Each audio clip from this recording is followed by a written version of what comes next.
Welcome to the SharkPreneur podcast with Kevin Harrington and Seth Green.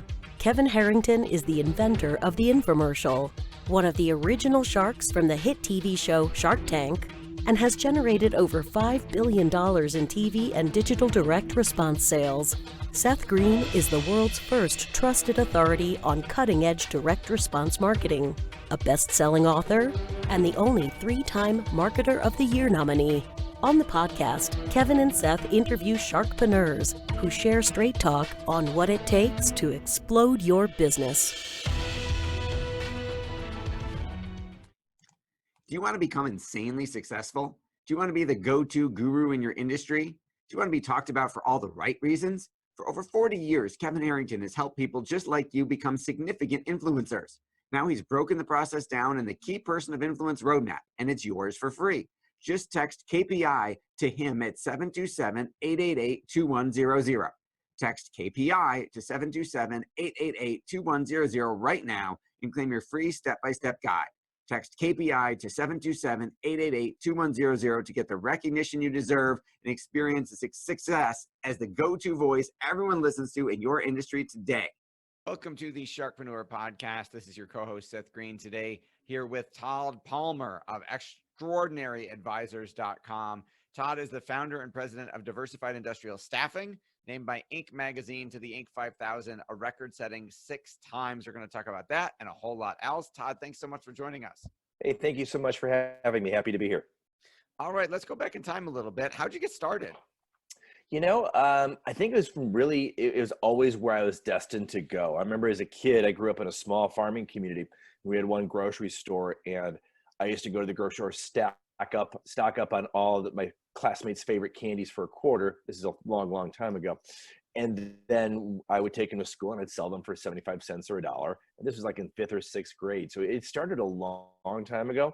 The reason I got into the staffing space was, you know, I had worked for other employers, I had worked for other entrepreneurs, and I just saw gaps in the marketplace that I really wanted to go after, combined with, I really felt there was an opportunity for me to make a mark and to go after a segment that was underserved. So it was a lot of different strategic reasons, but ultimately, I think it really comes down to, I wasn't a very good employee. I had way too many ideas and too many opinions, which I think made me a challenge to work with. Got it. So you were unemployable. So you started, a little bit at times. Yes, a little bit at times. As most entrepreneurs are. You started Diversified Staffing, and then obviously 6 years on the Inc. 5000 is an incredible accomplishment because you got to beat the own bar you set for yourself every single year. So tell us a little bit about who you serve and how that company has grown so far so fast. Well, it's interesting. The Inc. list is a 3-year rolling number. And so from our perspective, we had a good 10 to 12 year run, depending upon how you look at it. But we wouldn't have had that run if we wouldn't have fallen down a lot too. We made a lot of mistakes as the leader, as the entrepreneur. I made a lot of mistakes. We started our Inc. 5000 run in either 2007 or 2008, but I can taking you back in time. In 2006, we were $600,000 in debt. We were 2 months away from running out all of our money, and I was a single parent. I was going to lose my house. My kid was not feeling very secure. I hired a coach. I got more financial literate. I got and addressed my imposter syndrome and the itty bitty negative committee in my head.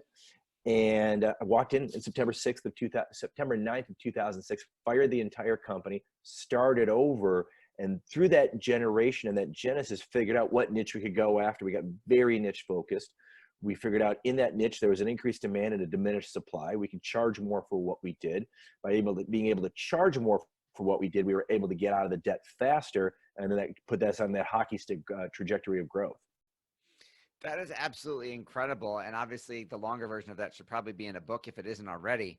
So what niche did you identify, and how did you penetrate and dominate that niche? Well, for us being in Detroit, Michigan, back in that time frame, Detroit was really known as the automotive capital of the world still. And there was a lot of manufacturing. The manufacturing had an increased demand and a diminished supply of skilled trades professionals. Everything from highly skilled welders to highly skilled machinists, quality professionals, the whole 9 yards. Today, the average American welder is 54 years old. It's a sector of the world that is going to, continue to get older and not younger. When you take a look at the overall scope of employment, where you've got, an older workforce, and you got the millennials supposedly coming in to replace them. Even back in those days, you have Gen X coming in to replace them. Those younger versions of the employment spectrum typically have a higher unemployment rate. So we figured that out. Like today, the unemployment rate is 3.5% overall. But if you go to the millennial category, it's 8.5%. So it's nearly 3 times greater for that space. So we figured that out. So we figured if we could get an up-and-coming machinist or an up-and-coming skilled trades professional, we would flip the script. We would act essentially as a sports agent, market that person to a wide variety of clients. Because during the recession, even, we were making placements because we'd ask customers, hey, Dean, what do you need in your shop? Well, I don't need anybody. In fact, I've just laid a bunch of people off. Well, when things do come back, and they will turn around, what kind of person will you need? Wow, if I could find a high-end Mazak Mazatrol live tooling machinist, I would take him. So really, so even if even as you're bringing people back, he goes, oh, I would make room for that person on my team now.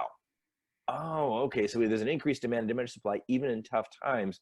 So then most recruiting companies focus on getting the job. We focused on getting the candidate first, reverse engineering them back into the marketplace. Okay, so you did something incredibly smart there by working backwards and doing the opposite of what everybody else in the industry did, which obviously turned out to work really, really well for you. What were some of the lessons because it wasn't, you mentioned the hockey stick curve, but obviously there are bumps in that. What were some of the lessons you've learned along the way that have made you more successful now, but were painful at the time? Oh gosh, that could be a whole book in and of itself. It's for me, it was first and foremost dealing with myself as the entrepreneur, CEO, leader. When I suffered from imposter syndrome, I would often try something new, and if it didn't work the first time, I was a failure, and my identity grew through the business. If the business was doing great, I thought I was great. If the business was doing poor or awful, I was awful, and that's really not true. So the first thing I do is I had to address my internal dialogue.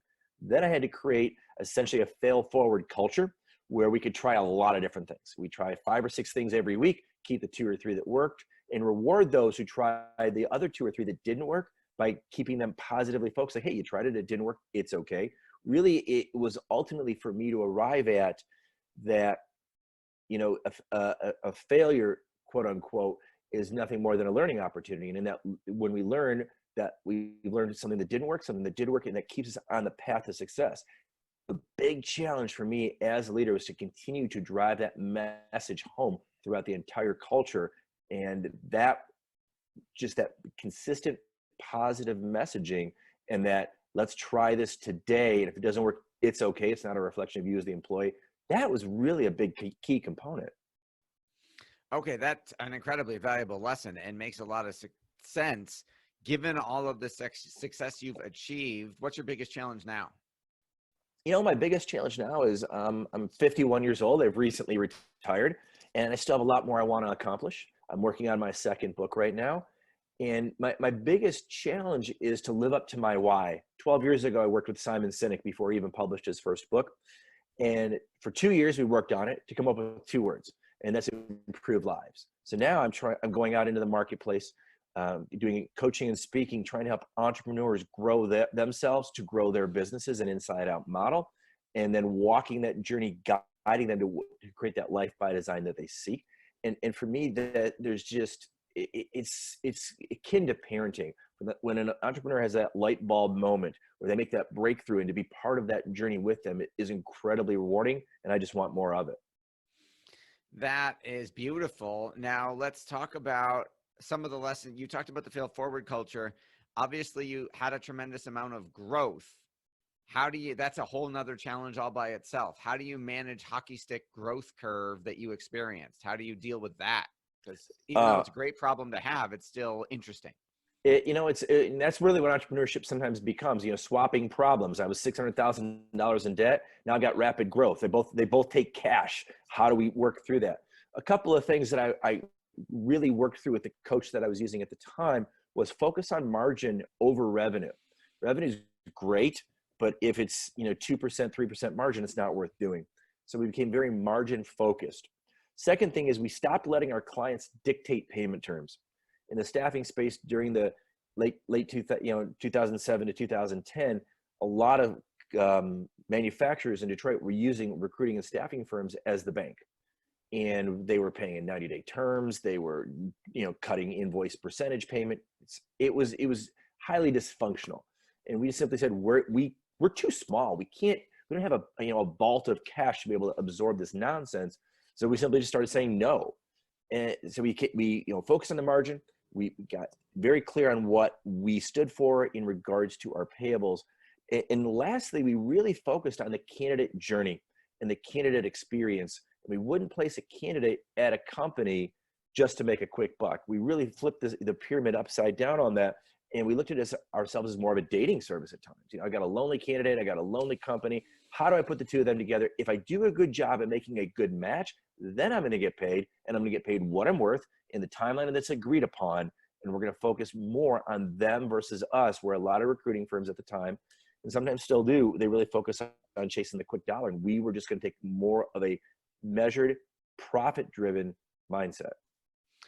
That makes a lot of sense. So Todd, you mentioned the second book. Tell us about the first book first.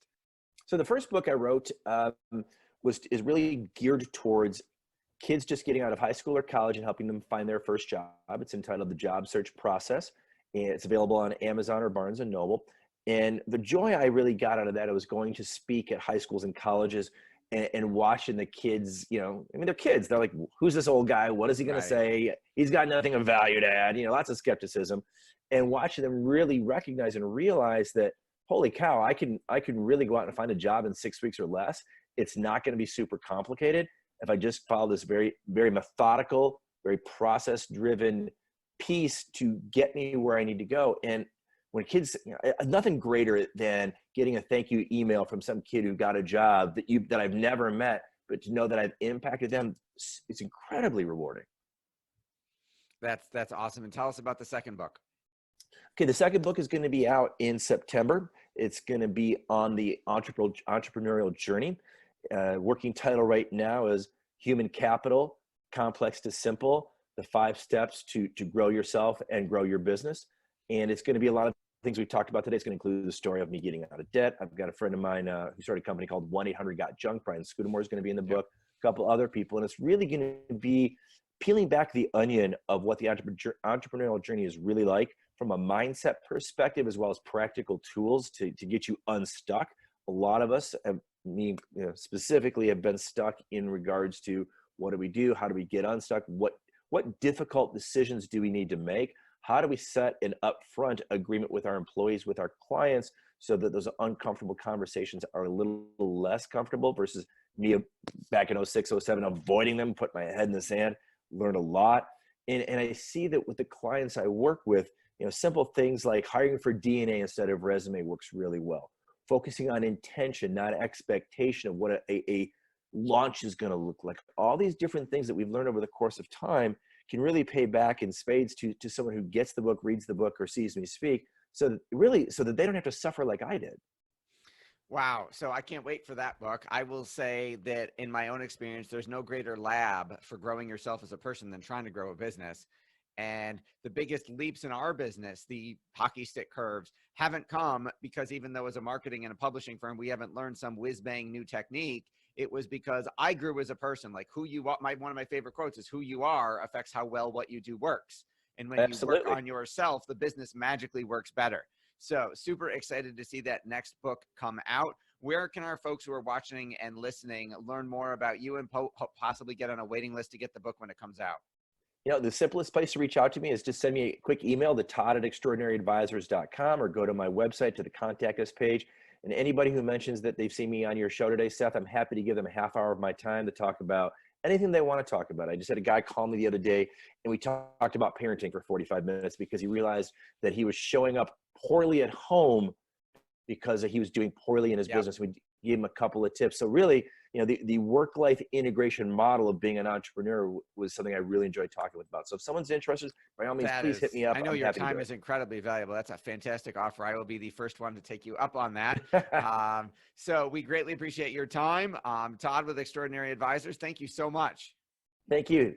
Thanks everybody for watching or listening. We'll see you next time. And hopefully you take Todd up on his offer, because I'm getting in line first. Do you need money to fund your idea, product, or service? Are you ready to take your business to the next level but need capital to get it done? Kevin Harrington has heard more than 50,000 pitches and knows how to help you make the perfect pitch to get the funding for your entrepreneurial dream. He's distilled the process down in his perfect pitch cheat sheet, and it's yours for free. Just text PITCH to him right now at 727-888-2100. Text PITCH to 727-888-2100 right now and claim your free perfect pitch cheat sheet.